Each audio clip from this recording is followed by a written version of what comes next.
একটা ব্রিজ যার উপর দিয়ে আজ পর্যন্ত কেউ হেঁটে যায়নি, কোনো গাড়ির শব্দ শোনা যায়নি, তবুও প্রতিদিন হাজারো চোখ তাকিয়ে থাকে। আজ কি খুলবে বকশীপুরের এই ব্রিজ? এটা কি শুধু ভাঙা রাস্তা? না, এটা ভাঙা যোগাযোগ, ভাঙা স্বপ্ন, ভাঙা আশা।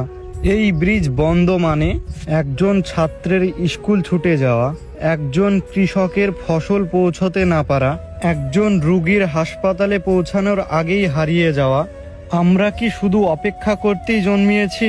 বছরের পর বছর প্রশ্ন করি, বকশীপুর ব্রিজ কি আর কখনো চালু হবে না? প্রতিশ্রুতি দেওয়া হয়, তারিখ বদলায়, কিন্তু মানুষের কষ্ট বদলায় না। আজও এই ব্রিজ দাঁড়িয়ে আছে, নীরব সাক্ষী হয়ে মানুষের অসহায়তার। আমরা ভিক্ষা চাই না, আমরা চাই আমাদের অধিকার। বকশীপুর ব্রিজ চালু হোক, মানুষ বাঁচুক, জীবন চলুক।